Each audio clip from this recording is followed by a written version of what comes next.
Johnny, he called himself Johnny Garden Seed, but everybody else called him Johnny Appleseed. And this guy was a real character, and the story behind him was that when he would go to all these different ports, this was an older guy, and nobody had seen him. Nobody knew who he was. They called him Cottonseed. They had all kind of names for him. They called him Cottonseed, Appleseed, and all that stuff. They said what he did was when he went to different foreign countries, he would give these kids seeds to plant or give them something. Nobody really knew what he did. All they knew is that he gave these kids things, and he was eccentric as hell, and he was supposed to be an engineer. But nobody had ever met him or seen him. So anyhow, we were out in Port Chicago, and this guy come up in a cab, and he had one of these cowboy costumes on. I mean, this guy had the full rig cowboy costume. He had hoolies on the shirt, and he had a great big 10-gallon cowboy hat, and he had cowboy boots, and he had pants with all the flowers and all that kind of stuff, and he had his bags, and he got out of the cab and came up aboard the ship. Well, everybody then, all the engineers then found out he was an engineer, and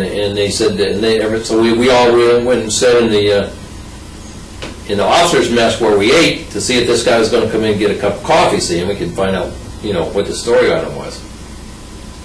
So sure enough, he come in there and get a cup of coffee, and he started talking this and that, and I said, all right, well, are you the guy that they call Garden Seed? Johnny Garden Seed? He said, yeah. He said, they call me all kind of things. He said, but I call myself Johnny Garden Seed. He said, what I do is, he said, when I go to these foreign countries, he said, I take a package of garden seeds, and when these kids ask for gum, because the kids was always asking, holding their hand out for gum or candy or whatever they could get, so when they hold their hand out, he said, I give them some garden seeds, and I tell them to go home and plant those vegetables. And he said, I got all kind of stuff like that. And he said, I own part ownership he said, this ship is going to Korea, and he said, I own part ownership in a orphanage in Korea. And the chief engineer got a call from the shipping hall. And they said, you better give that guy, for one thing, he said, you better make sure you get that guy's license, because he don't have a license. He won't want to give you his license. He wants to give you a copy of his license. So he said, don't accept any copies. Make sure you get his license. His license, I think, was pulled by the Coast Guard. I don't think he ever got it back. And you better give him a test before you go out to sea, because he don't know what is what. He don't know what he's doing. The chief went down there and he asked for his license. The guy wouldn't give me his license. He just would give him a copy, and he took him down the engine room and gave him a little test. He said, what's this pump, what's that pump? And he couldn't even pass the little test. So he didn't go with us. They called that back to the hall and got another engineer. And we went to Vietnam and we went to that northern port in Vietnam, and that's when they were still unloading bombs and stuff in arcs, what they called arcs and barks. These were like the old World War II ducks, and they were boats, but they had wheels on them. So you would unload these 400 or 500 pound bombs, whatever you were unloading, shells or bombs or whatever, they'd pick them up with a crane that was on the ship, and they'd load them over the side, and they'd put half a dozen of them in one of these boats. These boats rode right up the river, and went off on a ramp up there and drove right to the air base.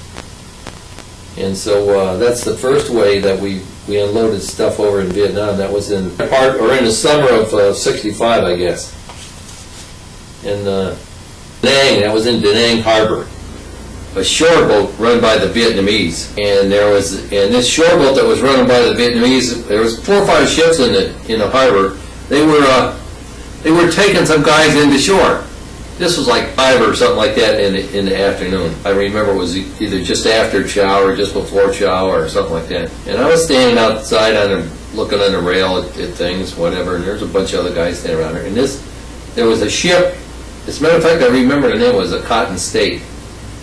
And it had gone in towards the shore and turned around, made a big U-turn so it could maneuver between all the ships that were docked, that were on anchor there, get lined up right to go out. It was going out to sea that night. Of course, this ship was in such a way that it couldn't maneuver very much, and this guy in this Vietnamese bumboat got right in front of the ship, and this ship hit him right in the middle of that bumboat and put them people right in the water. I don't even know if they ever knew they hit the thing. Of course, they couldn't do anything because there was ships all around them. They couldn't do anything. They had to keep going. And we launched a lifeboat and got over there and I think there was one guy drowned. I don't even know if there was any Americans on there or not, but there was one somebody drowned on that boat. I can't remember who it was. There was a couple Vietnamese that got off, and I can't remember anything else, but that was one story. And then a lot of times we would go into Saigon, which now is Ho Chi Minh City, I guess. And we'd go into Saigon, and I got movies. At that time I had my movie camera, and I got movies of what they call the second tech. And it shows, part of it shows a hole in the hotel. Across from the hotel I was in, there was a big hole in the wall where the Vietnamese, the Viet Cong shot a rocket, went through that hotel. And it shows some bombing. The American planes are bombing, and it shows the planes making bombing runs, and helicopters making bombing runs, and it shows all these people running on the docks. It was taken off the top of another one of those ships there. We used to go into the city docks all the time.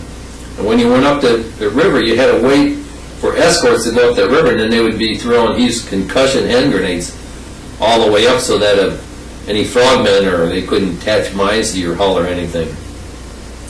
And earlier on in the war, we never went up in the river. In the 65s, in the early part, we never went up the river. We unloaded into barges.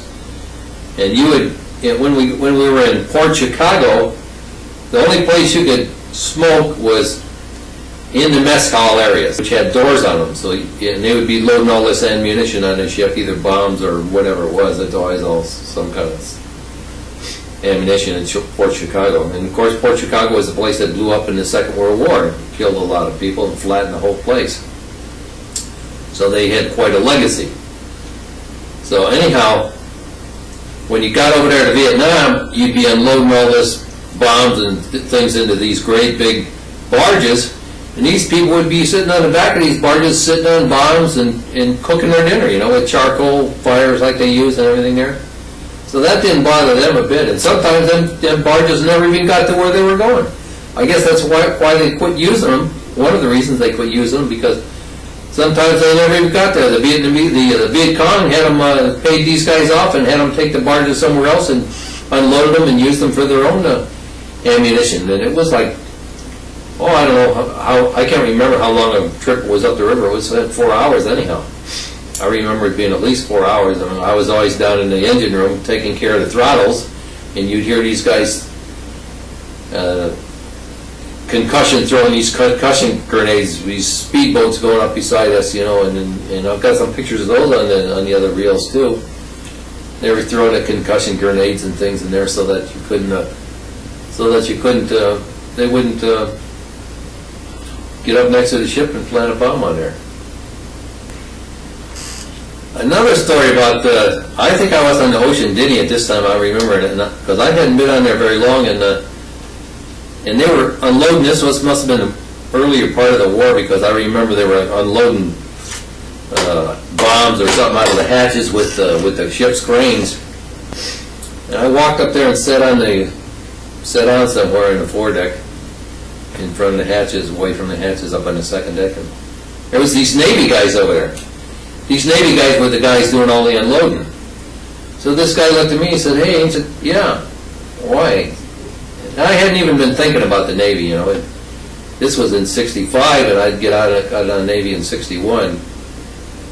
And he said, "Yeah," he said, "I was on the ship with you. You remember me? My name is such and such. I come out there about 3 months before you got off the ship, off the Regal. No, off the Rangel, which was my first ship. So that was like a year before I got out of the Navy, at least." But yeah, I did remember the guy, and we talked a while, and